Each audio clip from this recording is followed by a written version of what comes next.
Salut, salut. Ici c'est King of Kings, Nand, le bâtisseur. Bienvenue une nouvelle fois à une autre édition de notre show. Le show que nous avons baptisé les faits. Ici, nous ne parlons que des réalités qui choquent. Je sais que ça choque. Parce que ce dont on parle ici, c'est pas pour tout le monde. Hein. Ouais. Ici, on fait du hardcore. Ouais, un peu. Donc, c'est normal. Tout le monde ne peut pas supporter ça. Mais c'est pas grave. On va continuer notre boulot. Et notre boulot, c'est de dire ce qui est et que tout le monde n'a pas envie de voir. Et ce qui choque. Donc ce soir, nous allons parler d'un sujet très choquant. très choquant. Aujourd'hui, on va parler des hommes puissants qui ont été détruits par la femme. Donc le sujet me l'a intitulé comme ça. Les hommes puissants qui ont été détruits ou bien qui ont été défaits par la femme. Quand on regarde l'histoire des peuples et des civilisations du monde, la femme a compté beaucoup pour leur établissement et aussi pour leur destruction.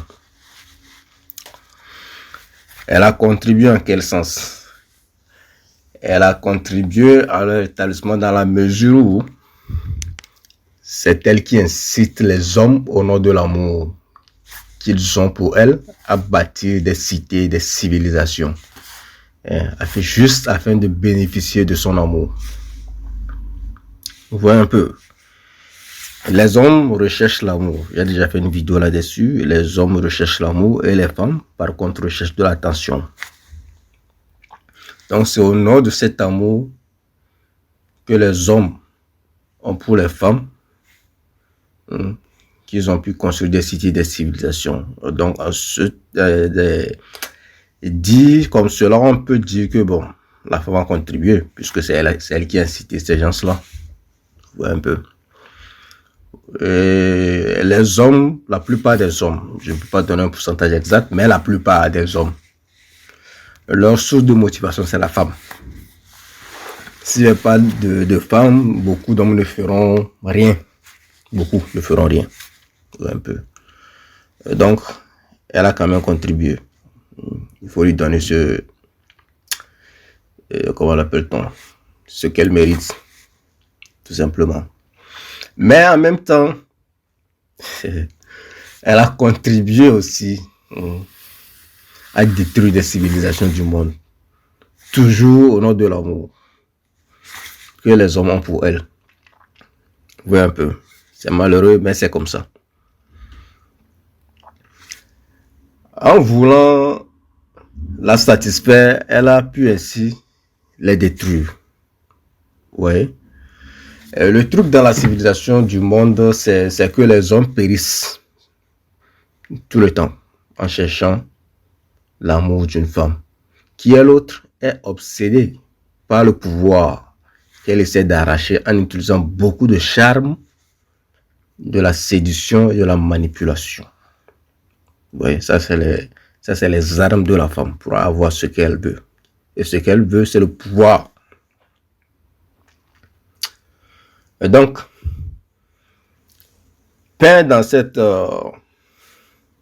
peint comme cela, ou bien on va dire dans cette perspective que nous nous sommes penchés sur l'histoire pour voir les hommes qui ont été détruits par la femme. Vous voyez un peu? L'histoire se répète, il n'y a rien de nouveau ici dans ce monde-là. L'histoire ne fait que se répéter. Donc ceux qui apprennent de l'histoire deviennent sages. Ceux qui n'apprennent pas répètent les mêmes bêtises, sinon il n'y a rien de nouveau. Donc ici nous allons seulement énumérer quelques grands hommes que la femme a détruits au nom de l'amour. Et le premier grand homme qu'on va citer, c'est notre grand-père Adam. Oui, Adam, le premier homme sur la terre. D'après les textes religieux, c'est lui le premier homme. Et Adam étant reconnu comme le père de l'humanité, le premier homme créé par Dieu, bizarrement, Dieu l'a créé aussi la femme. Paraît-il qu'il s'ennuyait, donc il lui fallait une femme pour se divertir. Mais je ne sais pas où Adam est allé. Et à son retour, il a été piégé par sa femme qui lui tendit le fruit défendu. Oui, il y avait un fruit qui leur était défendu, d'après les tests. Regardez un peu l'histoire. Hein. Adam était quelque part, je ne sais pas où. On lui a créé une femme, on lui a seulement dit, jouis-toi des bienfaits, mais le gars, il était parti faire je ne sais pas quoi. Il revient, il trouve sa femme avec une pomme, qui a le fruit défendu, apparemment, et la femme lui tend ce fruit défendu. Normalement, qu'est-ce qu'un homme devait faire? Puisque c'est Dieu qui leur a défendu de ne pas manger ce fruit. Il ne devait pas obéir. Mais il a obéi à sa femme Ève. Au nom de quoi? Au nom de l'amour. Vous voyez un peu. Dans cette histoire, on peut voir clairement que Ève n'a jamais aimé Adam. D'ailleurs, je ferai une vidéo très approfondie à ce sujet-là. Si elle avait aimé son homme qui est Adam, elle sait pertinemment que ce fruit leur avait été défendu, apparemment c'est un serpent qui l'a trompé et qu'elle a mangé. Si c'est quelqu'un qui aimait vraiment Adam, elle n'allait pas donner ce fruit à Adam. Mais elle lui a quand même tendu le fruit. Pour que les deux font quoi? Pour que les deux coulent ensemble. Et Adam, naïvement au nom de l'amour, a accepté le fruit. Et a accepté de coupler avec Ève. Au nom de l'amour. Il n'a pas écouté Dieu, son créateur. Il a préféré écouter sa femme. Ça veut dire que quoi? Ça veut dire tout simplement qu'il a préféré adorer sa femme à la place de Dieu. C'est tout simplement ce que ça veut dire. La suite, tout le monde la connaît. La suite, c'est nous aujourd'hui, vous et moi. C'est ça la suite de l'histoire. Vous voyez un peu. Donc ça, c'est le premier homme de la terre. C'est le premier homme qui a été détruit par la femme au nom de l'amour. Vous voyez comment les femmes sont puissantes. Et elles sont puissantes quand on les laisse faire. L'exemple numéro 2, il y a plein d'exemples, mais je vais peut-être citer 3 ou 4. L'exemple numéro 2, ça c'est une histoire très très connue aussi du grand public, en tout cas pour ceux qui s'intéressent aux histoires des civilisations. Il s'agit de Jules César, de Marc-Antoine et de Cléopâtre. Ça, je vais m'attarder un peu sur ça parce que c'est un sujet que j'ai lu beaucoup.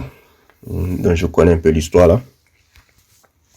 Je peux essayer de faire un peu plus de détails. Cléopâtre est l'autre, c'est cette femme-là qui va faire périr 2 grands généraux de l'Empire romain au nom de l'amour. Elle les a fait périr. Vous voyez, je vous ai dit, la femme recherche le pouvoir. Et elle utilise l'amour pour l'avoir. Oui, un peu. Il faut noter que Cléopâtre est la fille aînée du roi Ptolémée, à qui elle succéda au pouvoir. Elle perdit ce pouvoir au profit de ses sœurs et frères à cause de la politique. Donc, elle fut obligée de s'exiler. Un peu. Mais toujours à cause de la politique, entre-temps, il y avait les tensions entre le général romain Jules César et l'Égypte de Cléopâtre, qui était désormais entre les mains de ses frères et sœurs. Oui, un peu. Donc, en apprenant cela, qu'est-ce qu'elle va faire? Quand elle a su que le général Jules César avait des tension avec l'Égypte qui était entre les mains de ses frères et sœurs, qu'est-ce qu'elle va faire? Elle rentre en contact avec Jules César. Elle sait jouer, hein? C'est une vraie séductrice. Si vous lisez l'histoire, vous allez voir que c'est une très très vraie séductrice. Elle fait par je ne sais quelle magie, elle a su captiver l'âme de Jules César. Jules César fut frappé par le charme de Cléopâtre. Il n'a pas pu résister. Il a succombé tout de suite à ce charme. Elle l'a aidé à reprendre son trône après quelques batailles contre ses frères et sœurs. Vous voyez un peu jusqu'où elle est prête à aller. Elle est prête à aller en guerre avec ses frères et sœurs pour le pouvoir. Maintenant, elle reprend son trône. L'histoire d'amour entre elle et Jules César grandit. Vous voyez un peu. Il va y avoir une histoire d'amour qui va entraîner la naissance d'un enfant qu'on appelait Césarion. Peut-être ça veut dire le petit César. Vous voyez. Mais malheureusement, à cause toujours de la politique, elle fut maintenant obligée à nouveau de gouverner l'Égypte avec un de ses frères nommé Ptolémée. Ptolémée 14, je crois. Oui, c'était Ptolémée 14. Qu'elle va faire assassiner afin que son fils Césarion puisse gouverner plus tard légitimement. Il faut comprendre, hein? Parce que son fils Césarion, en temps normal, n'est pas légitime pour le peuple d'Égypte. Parce qu'il n'est pas né d'un père égyptien, il est né d'un père romain qui est un général dans l'Empire romain. Et il y avait aussi l'Empire égyptien à côté. Donc, c'est deux empires différents. Donc, légitimement, cet enfant Césarion ne peut pas être le successeur de Cléopâtre. Ce serait son frère, Ptolémée XIV, si le pouvoir devient vacant. Donc, pour pouvoir donner le pouvoir là, à son fils Césarion, elle a fait assassiner son petit frère. Ah ouais. Elle a fait assassiner son petit frère. Comme ça, son enfant pourra hériter du trône. Mais malheureusement, quelque temps après, Jules César va être assassiné. Ce qui va maintenant renvoyer Cléopâtre en position de faiblesse. Étant en position de faiblesse, qu'est-ce qu'elle fait? Elle s'enfuit. Elle s'enfuit. Vous voyez un peu, elle s'enfuit. C'est ce qu'elle a fait. Vous voyez? C'est que son intention première, en faisant le fils avec Jules César, elle voulait faire en fait quoi? D'une pierre deux coups. C'est-à-dire diriger l'Égypte et en même temps diriger Rome à travers son fils Césarion. Ou un peu. Donc c'est comme si Césarion, qui est né d'une mère égyptienne, qui est reine, et qui est né aussi d'un général romain qui était en train de régner sur Rome là-bas. Donc l'enfant va régner sur le deux trônes à travers sa maman. Ou un peu. Elle est forte, hein. Mais malheureusement pour elle, son fils n'est pas reconnu légitimement à Rome. Parce que les Romains, d'abord, ils détestaient les Égyptiens. Je veux parler du peuple. Et aussi même de quelques hauts gradés du gouvernement. Ils n'aimaient pas vraiment l'Égypte. Donc son fils n'est pas reconnu légitimement là-bas comme étant successeur de César. De toutes les façons, les deux peuples ne s'aimaient pas. Donc, à part la relation entre Jules César et Cléopâtre, il n'y avait rien. Donc, à la mort de César, les affaires de Rome furent dirigées par Octave et Marc-Antoine. Les deux aussi faisaient partie des grands dirigeants de Rome à l'époque. Marc-Antoine, lui, c'était aussi un autre officier, officier très très haut gradé de l'Empire romain. Et puis Octave, lui, c'était le fils adoptif de Jules César. Bon, un peu. Donc, à sa mort, c'est les deux là qui vont prendre les rênes de l'Empire romain. Donc, c'est maintenant Marc-Antoine qui, entre-temps, avait participé au rétablissement du pouvoir de l'Empire égyptien. Au frère, lui, il avait participé au rétablissement de l'Empire égyptien, au frère de Cléopâtre, qui était le Ptolémée. Vous voyez un peu. Bon, il faut dire que tous les frères là, ce sont des Ptolémées, c'est seulement c'est Ptolémée 7, Ptolémée 14, etc. Sinon, c'est tous des Ptolémées. Vous voyez un peu. Donc, lui dirigeait une partie, et puis aussi, il y a Octave qui dirigeait une autre partie. Et toi aussi, maintenant, en position de force, qu'est-ce qu'il fait maintenant? Il invita Cléopâtre à Tars. Ouais, c'était Tars. Afin de lui demander officiellement, c'était en fait pour lui demander officiellement des comptes.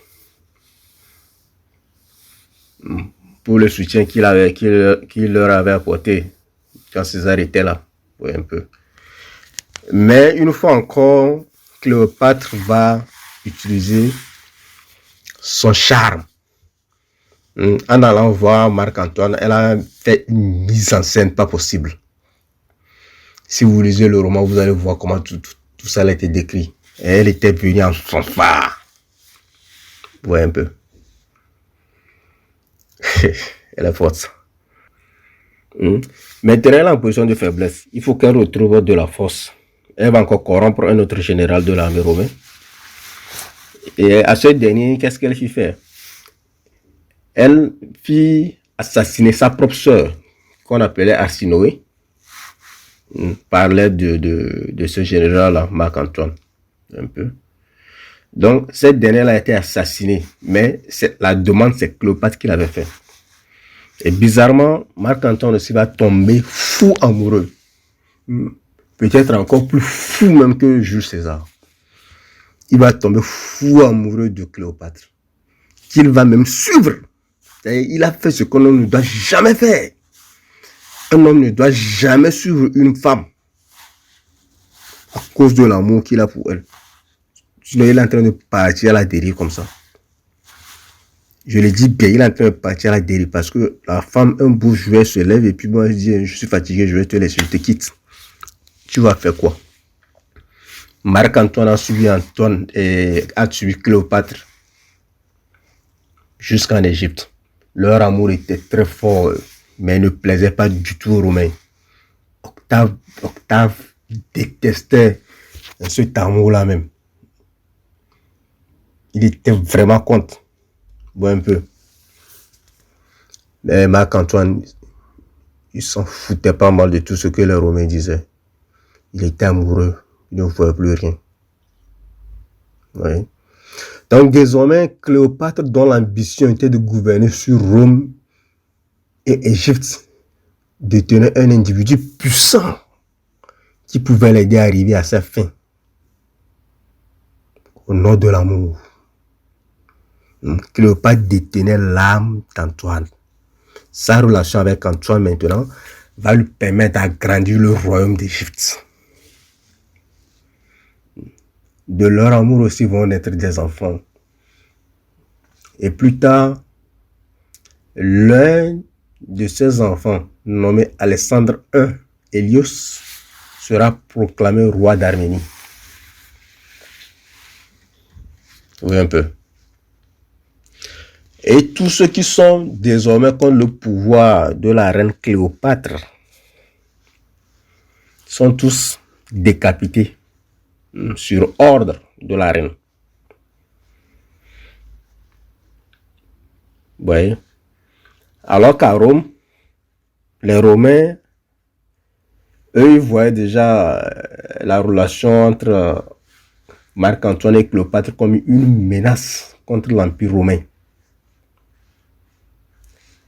Oui. Donc, Normalement, quand ils vont en guerre, quand les Romains vont en guerre, bon, en tout cas, même en Égypte, de toute façon, quand les Romains allaient en guerre et qu'ils avaient des victoires, ils célébraient ces victoires-là chez eux, à Rome. Mais désormais, toutes les victoires que Marc-Antoine remportait n'étaient plus célébrées à Rome, mais étaient célébrées en Égypte de Cléopâtre. Vous voyez? Alors que ces guerres n'ont pas été faites dans le compte de Rome et dans le compte de l'Égypte. Ces guerres ont été faites dans le compte de Rome. Mais pourquoi aller célébrer les victoires en Égypte? À cause de l'amour que Marc-Antoine avait pour Cléopâtre. Donc cela va provoquer désormais la colère des Romains.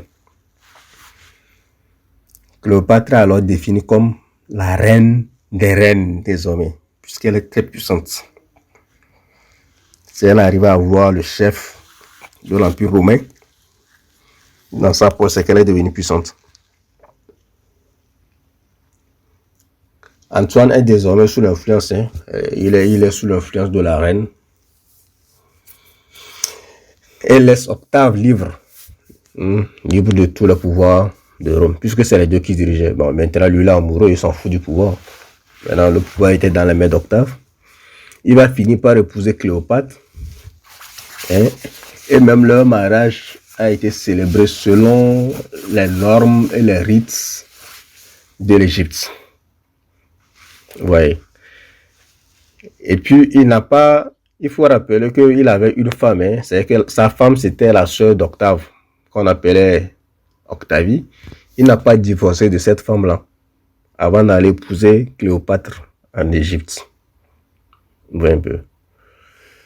Mais chez les Romains, eux, ils ne reconnaissent pas ce second mariage-là qu'il a fait avec Cléopâtre. Pour eux, ça n'a aucune signification.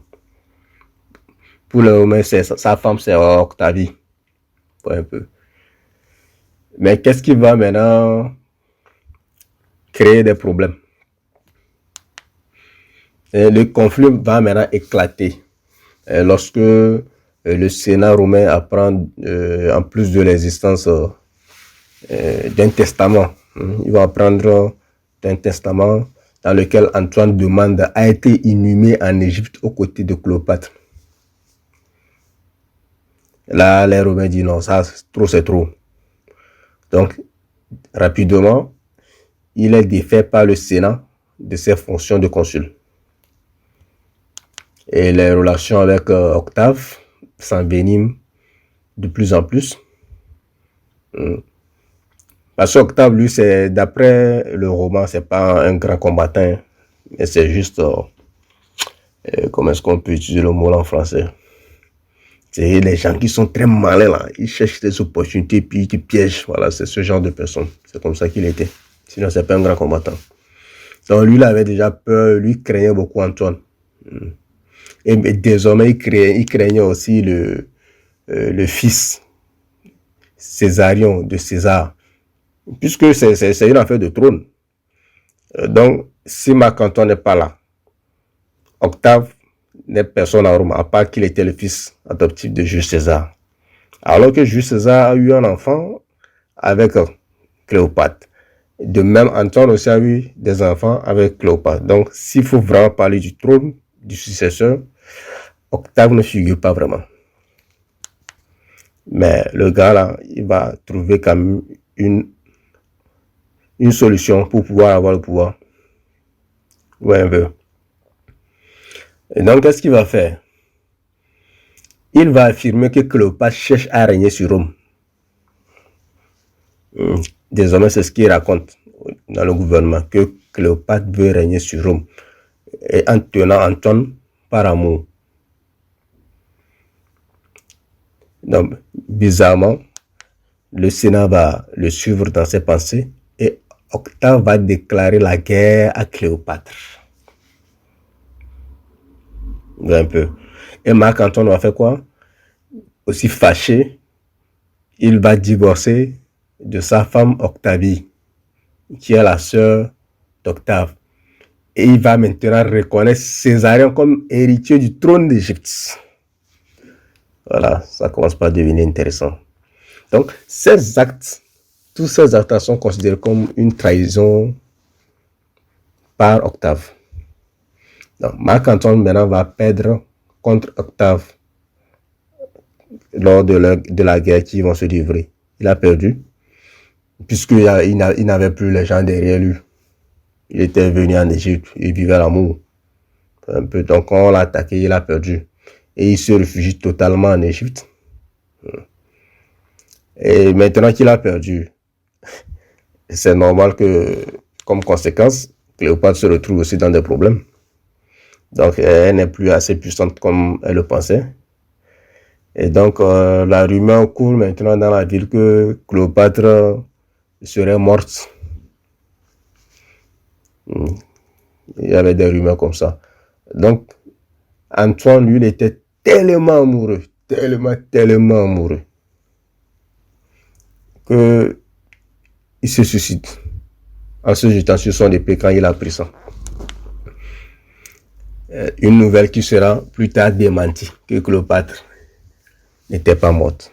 Vous voyez l'amour que les hommes ont pour les femmes? Il s'est suicidé quand il a entendu que Cléopâtre était morte dans son mausolée. Un peu. Mais bizarrement, il s'est suicidé par amour pour Cléopâtre.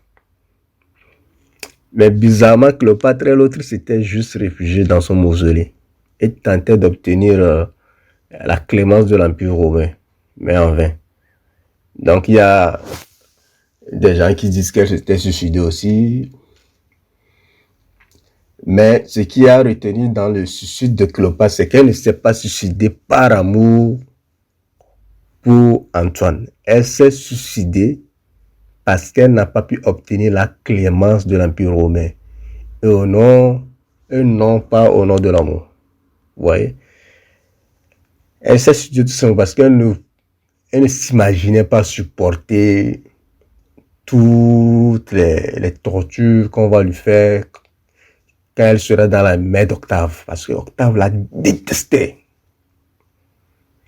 Un peu. Ce qu'il faut juste noter, c'est que la femme n'est pas prête à mourir par amour pour quelqu'un. Faut enlever ça dans vos têtes. Moi, depuis que je suis né, je n'ai jamais entendu qu'une femme est morte par amour pour quelqu'un. Peut-être que ça existe, mais moi, je n'ai jamais entendu. Toutes les grandes civilisations, dans les nouvelles qu'on apprend tous les jours, c'est les hommes qui meurent pour les femmes. Peut-être que ça existe. Vous pouvez laisser dans les commentaires ceux qui ont des exemples, il n'y a pas de souci. Mais moi, je n'ai jamais entendu. Un peu. Elle peut le faire, elle peut seulement se suicider si seulement elle ne peut pas atteindre son objectif. Un peu. Donc, ce que nous retenons dans cette histoire de Cléopâtre, de Jules César et de Marc-Antoine, tout simplement, c'est que l'amour, c'est un piège par lequel la femme peut mener l'homme à sa destruction. Tout simplement. Pire encore, elle peut mener toute une civilisation et tout un peuple à la destruction dans sa recherche du pouvoir. Et quand la femme a un objectif qui est le pouvoir, rien ne peut l'empêcher d'atteindre cet objectif-là. S'il faut faire des coups bas, elle le fera pour atteindre ce pouvoir. Cléopâtre n'était pas connue pour apporter la paix et la richesse à son Égypte. Elle était plutôt préoccupée par sa propre personne. Elle aurait pu diriger calmement, sans tuer les gens. Mais c'était pas ça son objectif. Son objectif, c'était le pouvoir. Quelqu'un qui est prêt à tuer ses propres frères, sœurs pour le pouvoir, il faut le craindre. Il y a des exemples comme ça en Égypte, en Afrique. Il y a des exemples beaucoup en Afrique. Des pays où les gens se sont tués, ont tué leurs frères, ont tué leurs cousins, tout ça juste pour le pouvoir. Un peu. Donc c'est ça. Elle n'était pas préoccupée par les Égyptiens. Elle était préoccupée par sa propre personne. On retient encore que les hommes bâtissent ou fabriquent et les femmes jouissent des fruits. À 2 reprises, au nom de l'amour, D'abord, Jules César lui a remis sur le trône de l'Égypte et ensuite Marc-Antoine l'a assisté dans sa gestion en tournant le dos à son peuple romain, toujours au nom de l'amour. Et la finalité, qu'est-ce qui s'est passé? Les deux ont péri. Les deux ont péri. L'un a été assassiné, l'autre s'est suicidé. Donc, on peut voir clairement que Cléopâtre était sérieusement diabolique et tordu. Et c'est le mot qu'il faut. Et quelqu'un qui est prêt à amener les hommes à leur destruction juste pour pouvoir avoir un pouvoir, c'est ça, c'est diabolique. Et elle se joue de leurs sentiments. Elle utilisait sa beauté. Et apparemment, d'après les histoires, elle n'était pas aussi belle que ça, mais elle savait séduire, voilà le mot. Elle était très forte en séduction, donc elle les a manipulés. Elle les a conduits à leur destruction. Et c'était une personne impitoyable et au sang-froid qui tuait tout le monde sur son chemin pour obtenir ce qu'elle voulait. Même sa propre famille, je l'ai dit. Vous voyez? Donc ça, c'est l'histoire de Rome et de l'Égypte, entre Cléopâtre, Marc-Antoine et Jules César. Je vais parler encore d'une autre histoire, aussi très très connue par le grand public. Il s'agit de Samson et Dalila. Cette histoire n'est pas méconnue du public, presque tout le monde la connaît. C'est une histoire biblique. Le récit biblique raconte que Salomon était un homme dévoué au service de Dieu. Il dit Salomon, Samson.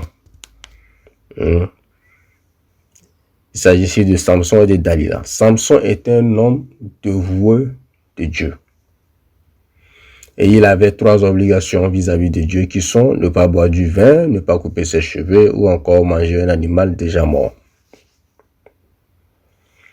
Mais Samson avait un pouvoir qui résidait dans ses cheveux.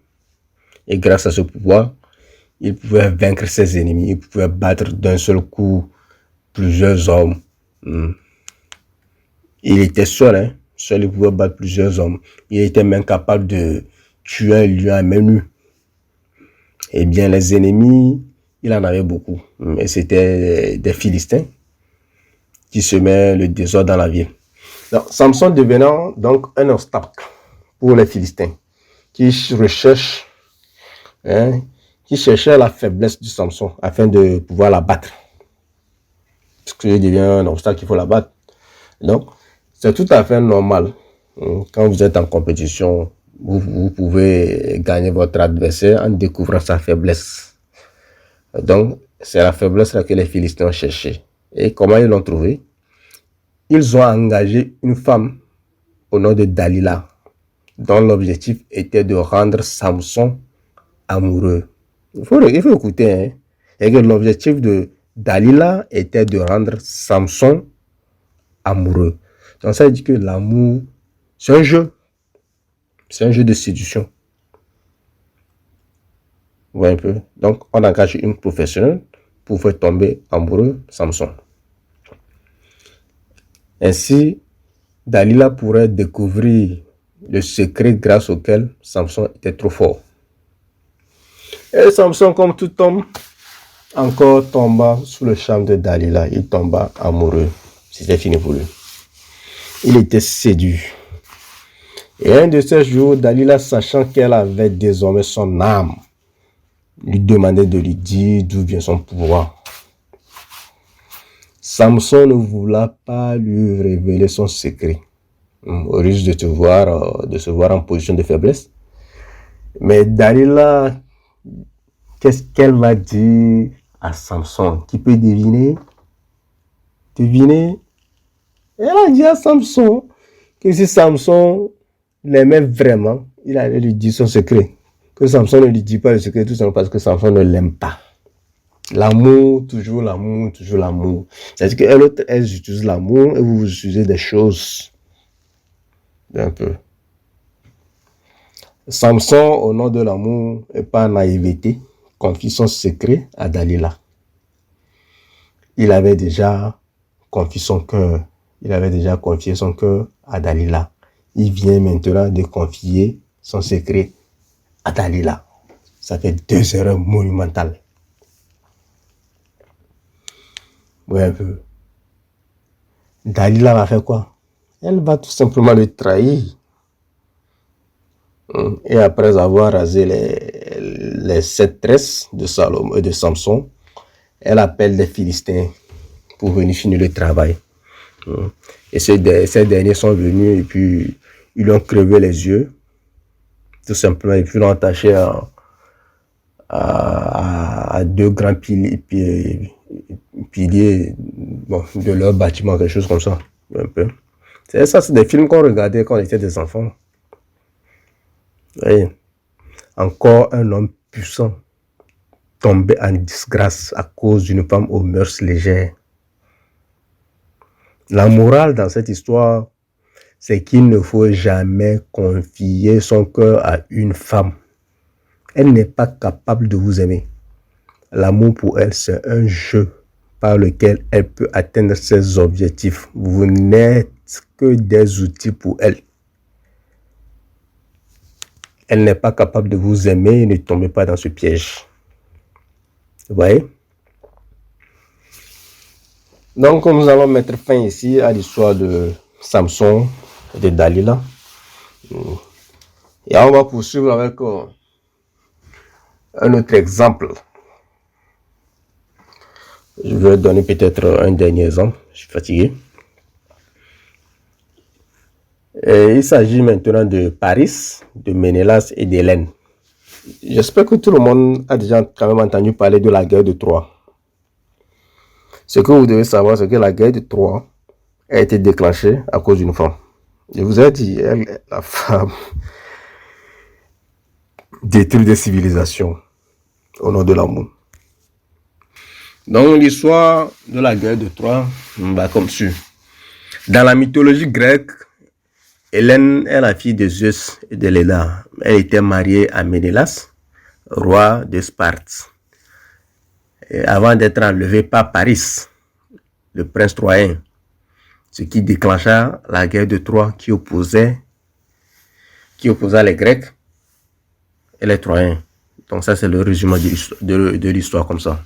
Un peu. Hélène épousa Ménélas, devenant ainsi reine de Sparte et lui donnant une fille qu'on appelait Hermione. Plusieurs années plus tard, alors que Ménélas s'était absenté pour aller en Crète, le prince troyen Paris arriva à Sparte et charma la belle Hélène. Ça, c'est ce que toutes les femmes veulent au monde, ça, être séduites. Un peu. Et quand les femmes disent qu'elles ne sont pas amoureuses, qu'ils ne me fait plus, et qu'elles n'ont pas, ce qu'elles appellent, qu'elles ont des abeilles dans le ventre, non bien c'est des fourmis, je sais pas. Ces gens de dire qu'elles tombent amoureuses. C'est ce que Paris avait réussi à faire avec Hélène. Il l'avait séduit. Et il la persuada de s'enfuir avec lui. Elle l'amena finalement à Troie. Vous voyez, une reine qui a suivi un autre prince quand son roi s'est absenté. Je dis bien une reine. Je vous ai dit, elle part toujours un jour. Ce n'est que votre tour. Elle n'est pas vous. C'est juste votre tour. C'est juste votre tour. C'est pas vous. Donc, le nouveau propriétaire est arrivé. Paris est arrivé. Elle l'a suivi. Un peu. Et donc, les problèmes vont commencer comme ça. Ce fut la pomme de discorde entre les deux peuples. Furieux de cet affront, Ménélas se rendit auprès de son frère Agamemnon. Voilà, c'était son nom, Agamemnon, le plus puissant des rois grecs. Et tous les deux vont monter une immense expédition pour aller à Troie combattre Paris. Ils vont aller même détruire la ville de Troie et récupérer sa femme Hélène. Et selon le serment prêté peu avant le mariage d'Hélène, tous les anciens prétendants furent contraints de participer à la guerre qui se préparait. Où est la bêtise des hommes? C'est-à-dire que tous les anciens prétendants d'Hélène, même après qu'Hélène soit mariée, tous ces anciens prétendants sont obligés d'aller faire la guerre à Troie à cause d'elle. Ça, c'est quelle bêtise. Ouais, un peu. Cette guerre-là va durer 10 ans et fut la plus meurtrière de l'Antiquité. Je dis bien la plus meurtrière. Ça, c'est ce que l'histoire raconte. Moi, je n'étais pas là pour compter. Hein. Moi, je ne fais que rapporter l'histoire. La plus meurtrière de l'Antiquité. Ménélas et Paris s'affrontent en duel pour l'amour d'Hélène. L'amour d'Hélène. Finalement, grâce à une ruse d'Ulysse, un des alliés grecs, les Grecs parviennent avec le cheval de Troie à s'emparer de la ville qu'ils vont détruire totalement. Ménélas fait partie des Grecs qui s'introduisent dans la ville. Il tue alors Paris, puis Déiphobe. Déiphobe, l'histoire est vraiment bizarre. Déiphobe est élu, c'est le nouvel époux d'Hélène après la mort de Paris. Vous voyez encore ce qui se passe? C'est-à-dire qu'elle a fui avec Paris. Maintenant que Paris a été tué, elle s'est quand même trouvé un nouvel époux qu'on appelait Déiphobe. Un peu. Donc, quand l'autre là va arriver, Ménélas lui va arriver, va tuer tous ces gens-là pour retrouver son épouse. Et selon le récit, c'est Hélène qui fit signe même aux troupes grecques restées à l'extérieur de s'approcher une fois les soldats sortis du cheval.